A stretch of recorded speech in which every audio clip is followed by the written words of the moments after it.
창세기가 시작의 책이라면 요한계시록은 종결의 책입니다.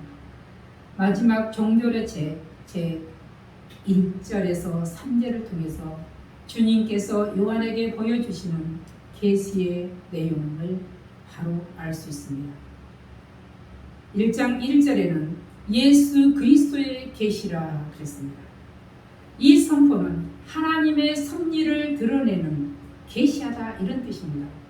하나님의 모든 계획을 하나님의 감동으로 말미암아 밝혀 드러낸 바로 신학적 용어로 사용되고 있습니다. 엄밀하게 말하자면 요한계시록은 예수 그리스도의 계심, 하나님의 뜻이 요한에 의하여 기록된 것입니다. 기록 연대는 여러 견해가 있지만 유세비우스는 AD 95년에서 96년 1년 사이에 기록했다고 하고 있습니다. 이 책은 소아시아 7교회에 보내는 서신의 형식을 갖추고 있지만 서신서로 분류되지 않고 묵시 문학사에 해당하는 책으로 구분지었습니다. 사도 요한은 예수 그리스도의 부활과 승천 그리고 오순절 성령 강림을 직접 목격했던 사람입니다. 오순절 성령 강림 사건으로 태동된 초대교회에서는 중추 역할을 감당했던 자이며 또한 예루살렘 공의의 계시에는 그 주체자인 한 사람으로 활동하였습니다. 이쯤 되면 예루살렘에서 대단한 역할을 한 사람입니다. 그래서 베드로는 사도 요한을 일컬어 말하기를 교회의 기둥으로 칭하기도 했습니다. 교회의 기둥으로 불려졌다면 예수님은 얼마나 기뻐하셨을까 생각을 해봅니다. 교회의 기둥이라고 불리울 만한 사람들이 과연 얼마나 될 것인가.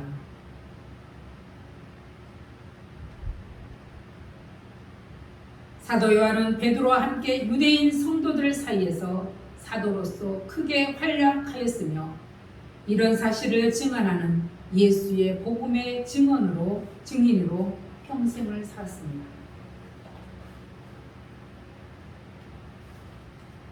그는 죽었지만 지금까지 하나님의 복음을 전하고 있습니다.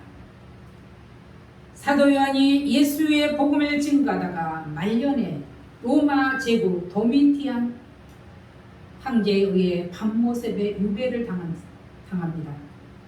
유배됐다는 것으로 보아 기독교가 극심하게 박해받던 시기임이 분명합니다.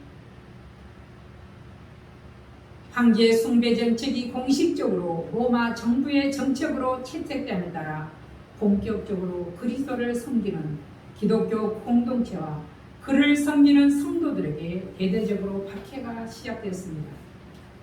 이러한 가운데 그리스도의 복음을 전하는 기독교도들과 사도 요한은 그들에게 표적이 되었습니다. 그래서 정치범들이 유배되어 광산의 강제 노동에 징용됐던 그 밤모섬에 유배된 것입니다. 수십 년 전에 우리나라 백성들도 일본에 의해 강제로 끌려가 수천 미터 지하에서 석탄을 캤던 군함도와 같은 그런 밤모습의 도미티안 황제에 의해 유배당한 사도 요한은 그리스도의 보내신 천사를 통해 놀라운 일들, 즉 앞으로에 일어날 일들을 경험하게 됩니다.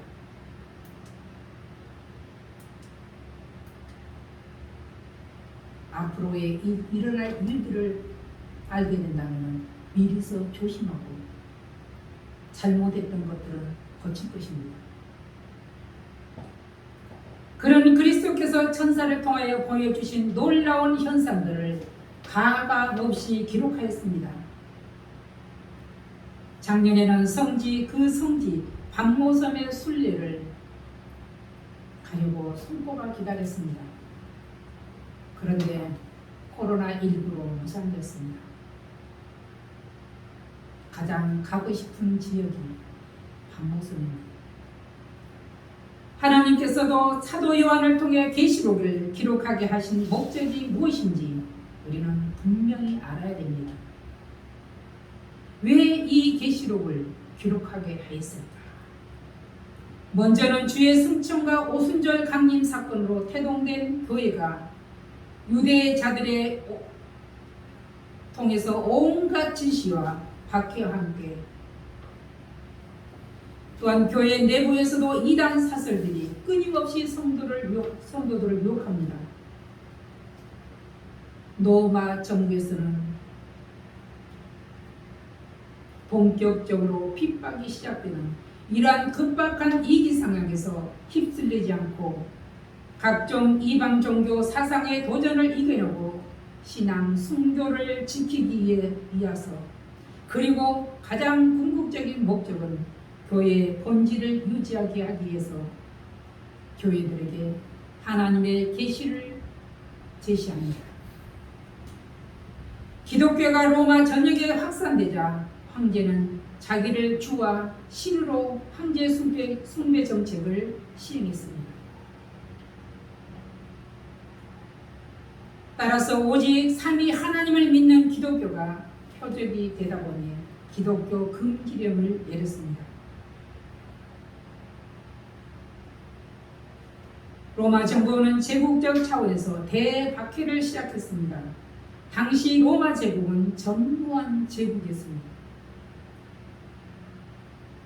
로마는 정치지 중심지이며 소아시아는 경제와 문화의 중심지였습니다.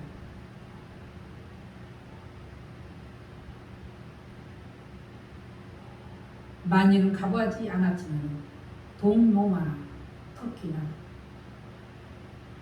유럽 등을 보면 당시의 로마가 얼마나 대단한 나라였던 것을 보면 느낄 수가 있습니다.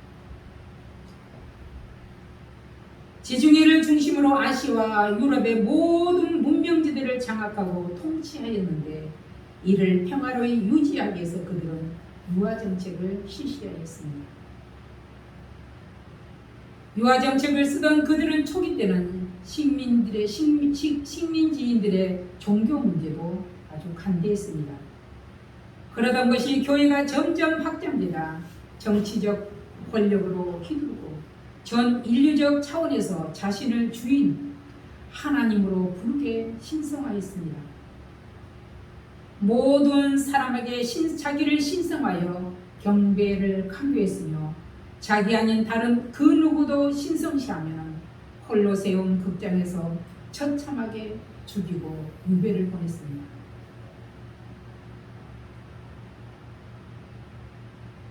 당시 활약상이 얼마나 대단했는지는 유적지를 통해서 짐작할 수 있습니다.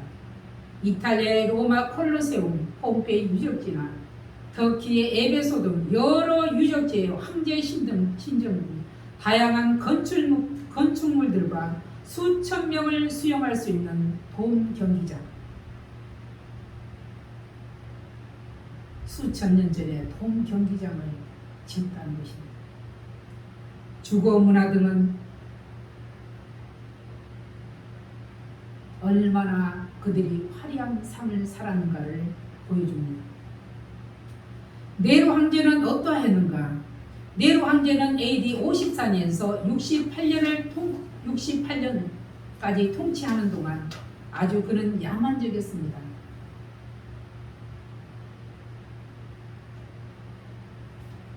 그런 아름다운 여인을 차지하겠어 자기 아내도 자식도 죽였습니다. 그는 야만적이고 개인적이었으며 즉흥적이었고 격렬했던 자로 무수히 기독교인을 투옥하고 학살했다고 기록하고 있습니다. 특히 AD 64년에는 로마의 대화재 사건을 로마 정부의 비협조적이던 기독교인의 소용으로 몰아 대학살을 자행했습니다.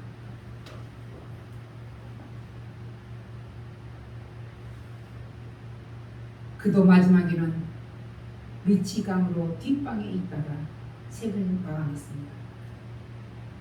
그 화려했던 로마 제국도 10대 황제 도미티안이 통치하고 있을 때 이탈리아 베스비우스 화산 폭발로 폼페이와 헤르클리오니움이 파괴되고 화재 사건과 계질로 인해 로마는 폐허나 마찬가지로 변해버렸습니다. 정치욕이 강했던 그도 정적에 의해 살해당하고 말았습니다. 아무리 힘을 자랑하고 권력을 휘둘렀어도 그 권력은 잠깐이었다는 사실입니다. 화려한 그 권력으로 좋은 일을 했더라면 어떠하였을까? 그렇게 대대적인 박해가 가해지자 신앙의 1세대들은 점차 사라지고 이 제2, 3세대들은 교회의 주류를 이루게 되었습니다. 1세대와 2세대, 3세대와 신앙이 같겠는가 이 말입니다. 1세대들은 순교를 거의 했습니다. 처음 지녔던 신앙과 열정은 성도들 간에도 사랑이 식어지고 점차 믿음도 잃어버렸습니다. 그러자 복음에 배치되는 이단 사상은 더욱 발전되어 교회 안에서조차도 타락한 사람들이 점점 생겨나기 시작했습니다. 이 폐단을 가진 자들이 니골라당이었는데 그들은 어떠한 신앙을 가졌는가? 예수 그리스도의 보혈로 죄 씻음을 받은 사람들은 육신이 어떤 죄를 저질러도 문제가 될 것이 없다고 그들은 주장한 사람들입니다. 그래서 그들은 꺼리낌 없이 우상 숭배와 부도덕한 행위를 저지릅니다. 요즘은 좀 잠잠하지만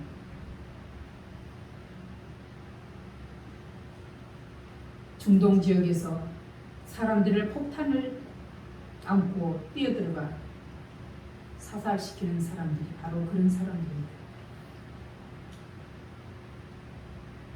한 번 구원은 영원한 구원이 아니라고 분명히 성경에는 말씀하셨습니다. 구원은 이루어져 가는 것입니다.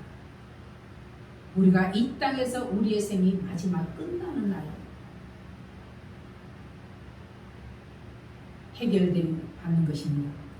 이러한 나중에 혹자는 박해가 두려워 배교하거나 또 혹자는 처음 믿었던 열정적인 믿음과 사랑을 잃어버리고 이단에 미혹되어 타락하는 상황이 속출했습니다. 이때 구속사역의 최종 실현으로 미래에 대한 계시, 즉 천국을 지향하며 역동적인 믿음으로의 삶을 살 수 있도록 힘과 용기와 위로를 주시고자 바로 기록한 책이 그리스도의 계시 요한계시록입니다.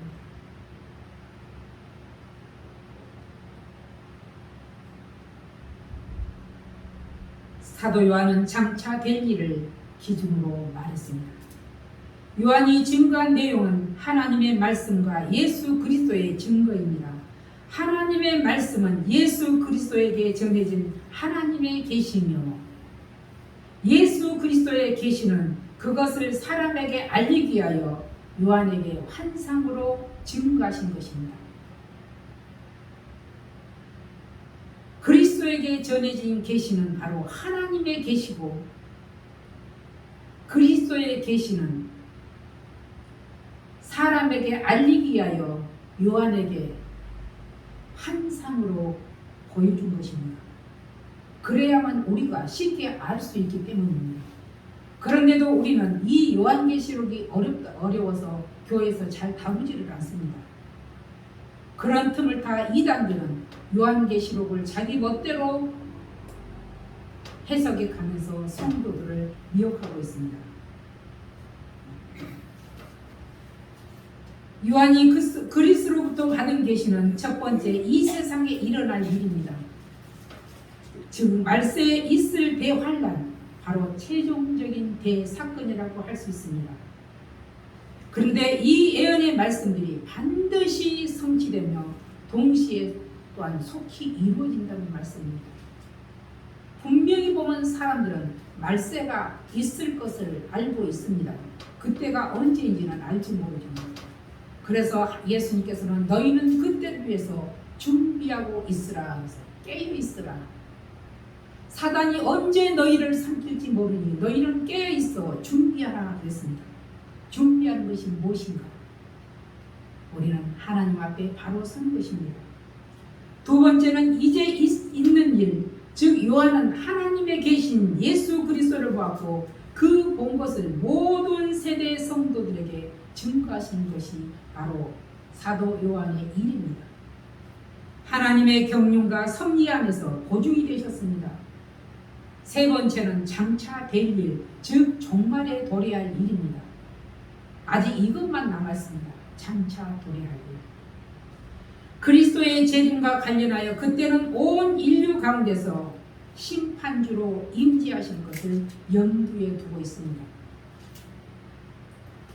초림 시에는 몇몇 사람만 있을 때 비공개적으로 예수께서 오셨지만 재림 때에는 모든 사람이 보는 가운데 공개적으로 이 땅에 오실 것이라고 하셨습니다. 참으로 궁금합니다. 설교 준비를 하다 생각해 봤습니다. 지하에 있어도 골방에 있어도 너희가 다 볼 것이라 했거든. 그러면은 지금 보면은 지하에 있어도 골방에 있어도 어디에 있어도 산에 있어도 우리에게는 뭐가 있는가? 스마트폰이, TV에 다 있습니다. 아마 텔레비에 방영이 될 것인가? 참 궁금합니다. 재림 예수는 어떻게 오실 것인가? 그러므로 성도들은 그리스도가 광야에 있다 할지라도 나가지 말고 골방에 있다 해도 믿지 말라 하였습니다. 이 말씀을 말세 모든 교회가 모든 성도가 가져야 할 자세입니다. 두 번째, 계시록의 말씀을 왜 읽는 자와 듣는 자와 기록한 것을 지키는 자가 복이 있다고 하였을까? 그 첫 번째는 복된 계시이기 때문입니다. 하나님의 말씀은 인간의 삶에 있어서 영원하고 절대적인 원리와 방법을 구체적으로 가르쳐주고 있습니다. 바로 우리가 인생을 살아가는 데 지침서입니다. 특히 계시록 말씀은 고통받는 시대를 위한 책이다, 이렇게 어느 신학자는 말했습니다. 고통받는 시대를 위한 책이다. 그래서 많은 교회에서 보면 고통받는 시대가 오기 전에 요한계시록을 세세히 풀어서 교육을 시켜야 되는데 많은 분들이 요한계시록을 다루기를 꺼려합니다. 그러고 또 전할지라도 어떤 사람들은 자기들이 알지 못하기 때문에 잘못됐느니 어땠느니 또 말할 수가 있습니다.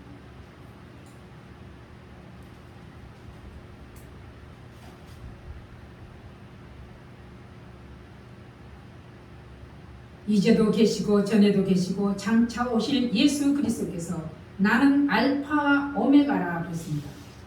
그런데 요즘 학원들이나 어떤 데를 보면 알파와 오메가라는 말을 많이 씁니다.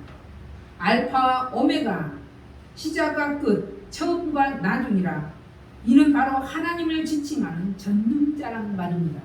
그런데 아무 데서나 보면 성경을 인용해서 쓰고 있습니다.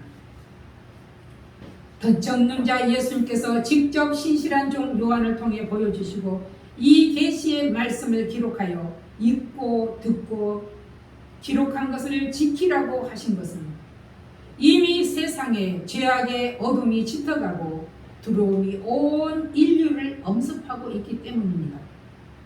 어디 이뿐이겠습니까? 무서운 세력들과 불경건한 악의 역사의 무대가 그 모습을 드러나는 고통의 시대가 온다는 말입니다. 이미 오고 있음에도 우리는 알지 못하고 있습니다. 지금도 여전히 악의 축들은 세계 전체에서 행해지고 있습니다. 이러한 때에 이로와 격려와 용기가 담겨있는 계시의 말씀 통해 우리는 끝까지 믿음을 지켜야 하고 하나님의 아들 예수 그리스도와 함께 영원한 영광을 누릴 수 있어야 하겠습니다.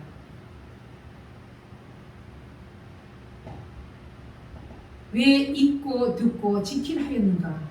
그 두 번째는 교회의 주인이신 예수님의 계시이기 때문입니다. 교회의 주인 되신 예수님은 교회가 교회가 당장 핍박과 미혹을 가하는 세상을 극복하고 교회의 본질을 유지할 수 있는 근본적인 말씀, 이 말씀만이 용기와 원동력이 되고 궁극적으로는 구원과 승리할 수 있다, 이 말입니다. 교회의 주인 예수께서 핏값으로 세우신 교회가 황폐하여지는 것을 예수님 그냥 두고 보시겠는가, 이 말입니다. 그래서 1차적으로 사도 요한을 통해서 서신을 일곱 교회뿐만 아니라 초대교회 모든 교회에 다 볼 수 있도록 보내신 것입니다.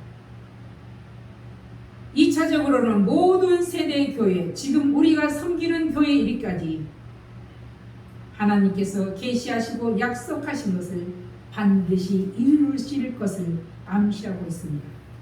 그러므로 과거의 그리스도는 충성된 증인이셨고 현재 그리스도는 우리를 사랑하사 그의 피로 우리를 죄에서 해방시켰다고 하셨습니다. 미래의 그리스도는 어떤 분이실까? 심판주로 구름을 타고 오신다 했습니다. 그런데 구름을 타고 오실 때 각인이 모든 사람이 그를 보겠고 그랬습니다. 땅에 있는 모든 족속이 그를 인하여 애곡하게 한다고 했습니다. 심판주로 오신 그리스도가 재림하실 때는 모든 사람이 볼 수 있도록 공개적으로 오신다고 하신 것입니다. 궁금하지 않습니까? 주님께서 어떻게 오실까? 그 심판주 그리스도가 재림하실 때는 믿는 자들은 기뻐하겠지만 믿지 않는 자는 그런 애곡한다고 했습니다. 세 번째는 온 인류의 주인으로서의 계시이기 때문입니다. 계시록은 성경의 모든 책 가운데 마지막에 관한 유일한 책으로 세계 여러 정치, 경제 각 할 것 없이 의식적으로나 무의식적으로 마지막 시대가 온다는 것을 인정하고 있습니다. 계시록에 많이 나오는 백성과 나라와 방언과 임금이라는 단어를 그리고 사용하고 있습니다. 이 말은 인간이 통제할 수 없는 시대, 무서운 힘들이 쏟아져 나와 활동하는 시대를 가리킵니다. 그런데 이런 일들이 현대 교회와 놀라울 정도로 상관성을 가지고 있다는 것입니다. 요즘 코로나19를 통하여 이런 일들이 있을 것을 예견을 해봅니다. 그런데 분명한 것은 하나님의 말씀은 반드시 성취된다는 것입니다. 그렇게 해야 하는 이유를 들자면 읽고 듣고 기록한 것을 꼭 지켜야 하는 그 이유를 들자면 이 하나님의 말씀은 복된 말씀이기 때문입니다. 복된 말씀이기에 읽어야 합니다. 1장 8절에 성경은 분명하게 말씀하고 있습니다. 같이 한번 읽어봅니다. 1장 8절 주 하나님이 이르시되 나는 알파와 오메가라 이제도 있고 전에도 있었고 장차 올 자요 전능한 자라 하시더라 그랬습니다. 현대를 살아가고 있는 성도들에게 메시지를 제공하고 그들의 존재 이치를 명확하게 인식하게 하는 것이 바로 말씀입니다. 기도를 많이 할 때는 가끔 천사들이 옆에 와서 춤추고 찬양한 것을 보게 됩니다. 영적인 눈이 본다는 것이죠. 근데 기도를 적게 하면 자신감이 없습니다. 모두가 마찬가지일 것입니다. 마음이 혼란할 때 삶의 자세를 새로이 가다듬는데 결정적인 정보를 제공하고 고통당할 때 위로와 격려와 용기가 담겨있는 말씀이 바로 성경 말씀입니다. 그래서 성경 말씀을 읽어야 합니다. 우리 모두는 무한한 존재가 아니라 유한한 존재들입니다. 유한한 인간의 눈으로 모든 것이 불확실한 이 땅에 사는 동안 예수님을 의지할 수밖에 없습니다. 내 힘이 왕성할 때는 내 힘으로 살아갑니다. 그러나 내 힘이 꺾이고 어려울 때는 예수님을 찾습니다. 그것은 우리가 무한한 존재가 아니라 유한한 존재라는 것입니다. 그러니 절대적인 삶의 기준이 오직 성경밖에 없습니다. 그래서 성경을 구원의 안내서요, 인생 모든 문제를 해결하는 만능 열쇠요, 변하지 않은 진리의 교과서라고 말합니다. 한마디로 성경은 모든 삶의 기준이 된다는 이야기입니다. 우리는 교회의 주이신 계시의 말씀에게 우리는 들어야 합니다. 계시록은 기본적으로 영적 진리를 가르치려는 게 목적이 있습니다. 세상 것만 가르치는 것이 아니라 영적 진리를 가르치는데 그 목적이 있다는 사실입니다. 계시록은 교회의 미래에 대한 가르치고 미래의 부정적인 사건을 예언하는 것이 목적이 아니고 교회의 영적 역사에 대해 알려주어 한마디로 위험을 경고해주는 그러한 메시지입니다. 그래서 어떠한 시련에도 능히 승리할 것을 약속해주는 위로의 메시지입니다. 세 번째는 온 인류의 주인으로서 계시기에 우리는 지켜야 합니다. 먼저 인류의 주이신 그리스도가 어떤 분이신가를 먼저 우리는 알아야 했습니다. 그리스도는 어떤 분이신가? 인류를 시작해 하신 창조주요 있습니다. 창세기 1장에 보면 1장부터 예수 말은 나오지 않지만 삼위 하나님께서 천지를 창조하셨던 것들이 나옵니다. 온 인류를 구원하신 구원주시오, 온 인류의 악을 종결시키신 심판주이십니다. 과거에 그리스도는 충성된 증인이셨습니다. 구원자로서 구원의 섭리를 인간에게 전달하셨고 이를 믿는 사람들의 모임으로써 교회가 성립되게 하셨습니다.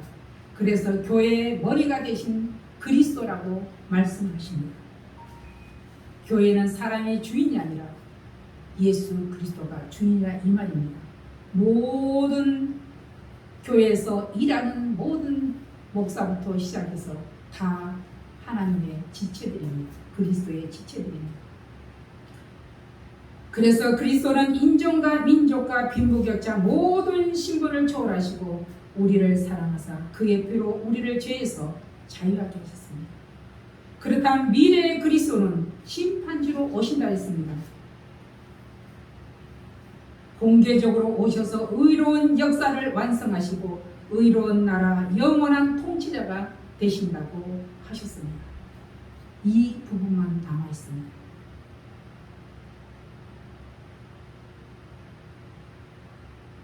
앞으로 인간이 통제할 수 없는 무서운 힘들이 쏟아져 나오는 이 시대를 과연 믿음의 사람들은 어떻게 해야 될 것인가?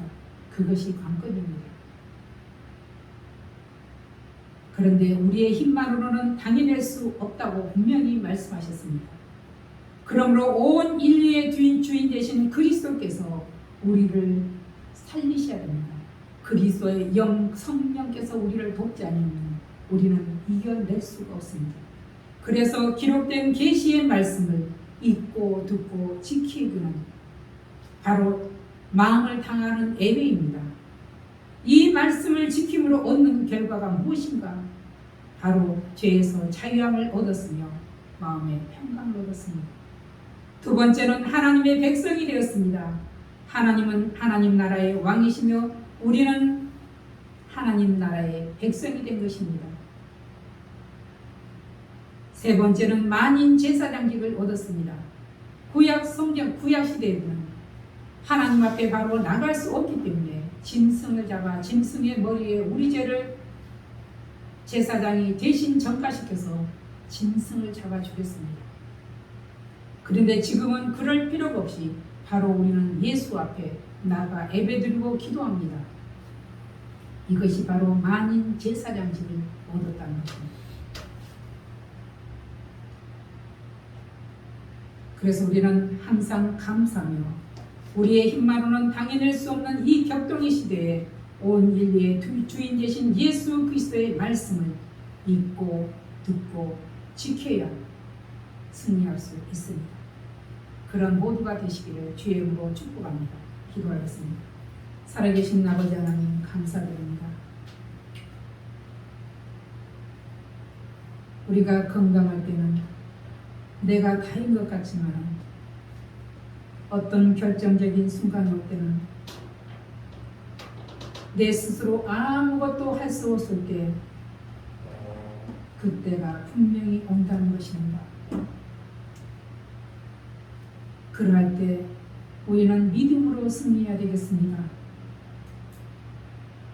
그러한 때를 위해서, 어려운 때를 위해서 우리는 지금부터 쉬지 않고 기도하며 말씀을 읽고 듣고 지키며 믿음의 순결을 지켜야만이 우리는 승리할 수 있음을 성경을 통해 다시금 깨닫게 됩니다.